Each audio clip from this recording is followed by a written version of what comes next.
Hello dear students, welcome to my classroom. Let's do science worksheet number 15 that you have to submit on 20th November. Before starting the worksheet, please channel को subscribe ज़रूर कर लें so that आपको आगे की worksheet भी timely मिलती रहें. The topic of the worksheet is chemical properties of non-metals. Today we will learn about chemical properties of non-metals. पहले हमने लास्ट वर्कशीट में केमिकल प्रॉपर्टीज़ मेटल्स की पढ़ी थी, अब हम पढ़ेंगे नॉन मेटल्स की. First is reaction with oxygen. Non metals जो हैं वो ऑक्सीजन के साथ रिएक्ट करते हैं और नॉन मेटल ऑक्साइड बनाते हैं. एग्जाम्पल के तौर पे sulphur. Sulphur is a non metal जो ऑक्सीजन के साथ रिएक्ट करके सल्फ़र डाइऑक्साइड बनाता है. सल्फ़र डाइऑक्साइड जब वाटर के साथ रिएक्ट होगा तो बनेगा सल्फ्यूरिक एसिड. ऐसे ही कार्बन ऑक्सीजन के साथ रिएक्ट करके कार्बन डाइऑक्साइड बनाता है और कार्बन डाइऑक्साइड जब वाटर के साथ रिएक्ट करती है तो कार्बोनिक एसिड की फॉर्मेशन होती है.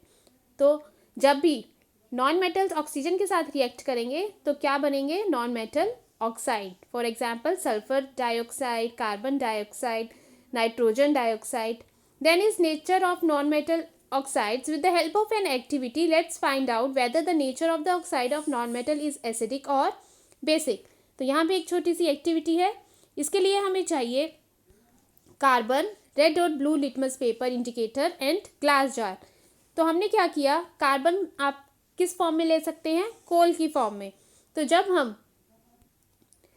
इस एक्टिविटी में हमें क्या करना है, हमने एक कोल का पीस लेना है. उसे 2-3 मिनट्स के बाद हमने जब उसके ऊपर इन्वर्ट कर देना है, पहले हमने कोल का पीस लेके उसको बर्न करना है, उसके बाद उसके ऊपर ग्लास को इन्वर्ट करके रख देना है. तो हमारा जो ग्लास है उसमें गैस कलेक्ट हो जाएगी. अब हमने इस ग्लास को सीधा करके इसमें वाटर ऐड कर देना है. जब हम इसमें वाटर ऐड कर देंगे तो गैस और जो वाटर है दे विल मिक्स हो जाएंगे शेक करने से. तो उसके बाद हमने इसमें 2 लिटमस पेपर, दोनों ब्लू लिटमस और रेड लिटमस, तो blue and red both litmus paper आपने इसमें सोल्यूशन में डिप करने हैं. तो आप देखेंगे कि जो हमारा ब्लू लिटमस पेपर है वो टर्न हो जाएगा इनटू रेड लिटमस पेपर. तो जो ब्लू लिटमस पेपर है it will turn into red litmus paper. ये रेड लिटमस पेपर हो जाएगा. इससे हमें पता चलेगा कि जो हमारे नॉन मेटल ऑक्साइड बना है, मीन्स जो हमने कार्बन डाइऑक्साइड गैस रिलीज़ हुई, जब भी हम कार्बन को बर्न करते हैं ऑक्सीजन में तो कार्बन डाइऑक्साइड गैस बनती है. अब जब हमने उस कार्बन डाइऑक्साइड में वाटर ऐड किया तो कार्बोनिक एसिड बन गया और ये कार्बोनिक एसिड टर्न कर देगा ब्लू लिटमस को रेड में. और जब भी ब्लू लिटमस रेड में बदल जाए इसका मतलब जो ऑक्साइड बना है जो वो क्या है? एसिडिक है नेचर में. So the carbon dioxide gas is acidic in nature. Then is reaction with water. Generally non-metals do not react with water. Some non-metals are very reactive in air. कुछ non-metals बहुत ज़्यादा reactive होते हैं, जैसे कि phosphorus है. ये बहुत ही इंपॉर्टेंट क्वेश्चन भी है आपके लिए कि फॉस्फोरस को हम वाटर में क्यों स्टोर करते हैं. हम उसको वाटर में इसलिए स्टोर करते हैं क्योंकि अगर वो एयर में हम फॉस्फोरस को रखेंगे तो वो रूम टेम्परेचर पे आग पकड़ लेता है. तो फॉस्फोरस को इसीलिए वाटर में रखा जाता है. तो ये क्वेश्चन भी बहुत आपको एग्जाम्स में आता है, सो इसको अच्छे से लर्न कर लें. Reaction with acids. Generally non metals do not react with acids. Acids के साथ नॉन मेटल्स रिएक्ट नहीं करते. Reaction with base. Reaction of non metals with base are very complex. तो नॉन मेटल जब भी बेस के साथ रिएक्ट करेंगे तो इथेनॉल बनाते हैं, इथेनॉइड एसिड बनाते हैं, जो अभी आप अपनी नेक्स्ट क्लास में पढ़ेंगे. तो इसीलिए हम ये यहाँ पर नहीं करेंगे. बस आप ये याद रखना कि एसिड और बेस जब भी आपस में रिएक्ट करते हैं तो एस्टर्स फॉर्म करते हैं. And this is a very complex reaction. Complex मतलब इसको जो रिएक्शन है इसमें बहुत सारे जो एलिमेंट्स और कंपाउंड्स यूज़ हो रहे हैं वो बहुत एक दूसरे से डिफ़र करते हैं, बॉन्डिंग चेंज होती है. सो इसको हम आप नेक्स्ट क्लास में पढ़ेंगे. Next is name of some non metals. Non metals की एग्जाम्पल है sulphur, carbon, oxygen, nitrogen, iodine, phosphorus, right. तो ये आपके नॉन मेटल्स की एग्जाम्पल है. Now check yourself, name any 4 commonly found non metals. इनमें से कोई भी 4 कॉमनली फाउंड नॉन मेटल्स के नेम आप यहाँ पे लिख सकते हैं। Why phosphorus non metal kept in water, हम उसको वाटर में क्यों रखते हैं, यह भी हमने पढ़ा कि phosphorus is a very reactive metal, non metal sorry, it catches fire if expose to air, so it is kept in water. Then is the what is the nature of oxides of non-metals? They are acidic in nature. Non-metals, true false. Non-metals reacts vigorously with acids. False. Non-metals acids के साथ react नहीं करते. Reaction of non-metals with bases are complex. True. Complex reaction होता है non-metals और bases के बीच में. Right, सो ये थी हमारी साइंस की वर्कशीट। इसके साथ जो हमारी नेक्स्ट वर्कशीट आई है वो है हमारी social science worksheet. Social science worksheet number 16, you have to submit it on 20th November and the topic is industries and their classification. So आज हम इंडस्ट्रीज के बारे में यहाँ पर पढ़ेंगे। Make a list of those things which you use in your day to day life. आप अपनी डेली लाइफ में जो चीज़ें यूज़ करते हैं उसकी लिस्ट यहाँ पे बनानी है। First is related to cleanliness. Cleanliness से रिलेटेड जो भी थिंग्स हम डेली लाइफ में यूज़ करते हैं, जैसे example is soap, bucket, mug.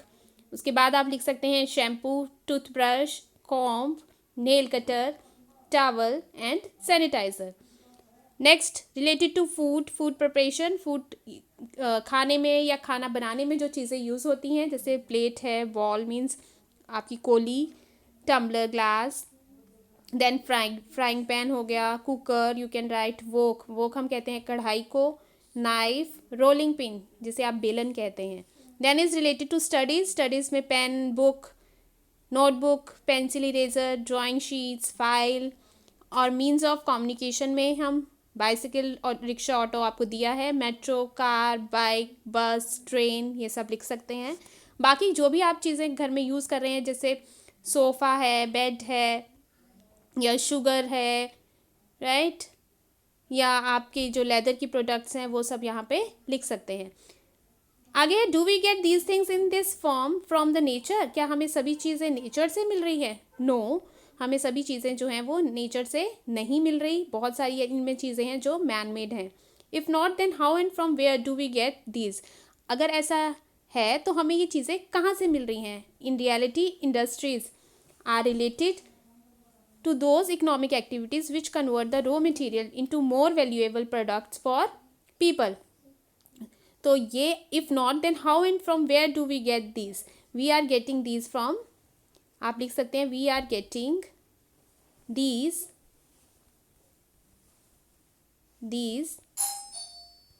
from the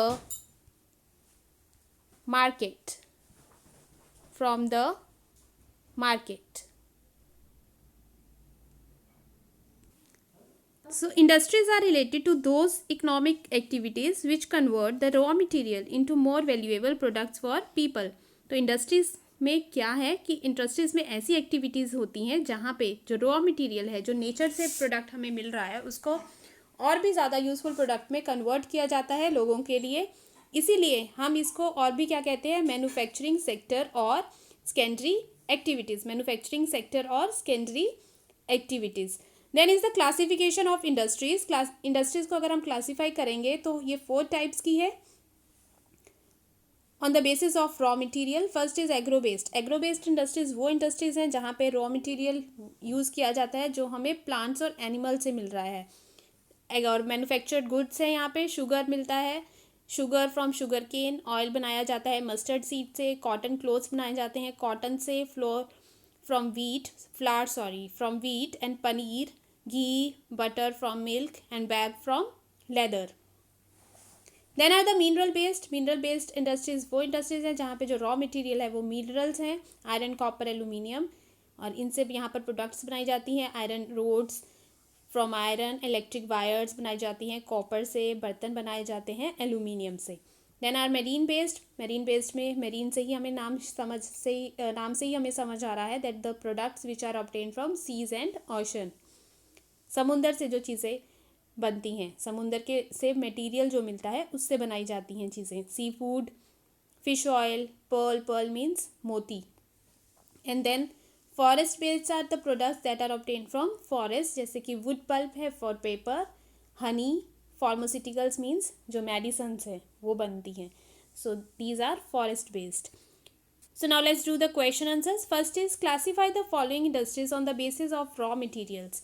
तो हमने जो रॉ मटेरियल है उसके बेस पे हमें यहाँ पे क्लासीफाई करना है कि कौन सी इंडस्ट्री में ये बनता है. First is vegetable oil. Vegetable oil बनेगा एग्रो बेस्ड इंडस्ट्री में, क्योंकि वेजिटेबल ऑयल एक प्लांट प्रोडक्ट है.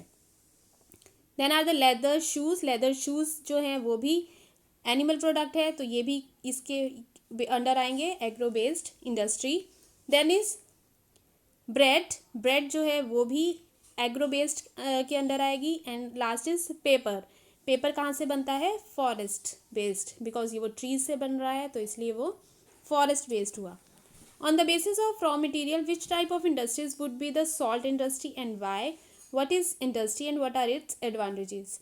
तो सॉल्ट इंडस्ट्री किस इंडस्ट्रीज के अंडर आएगी?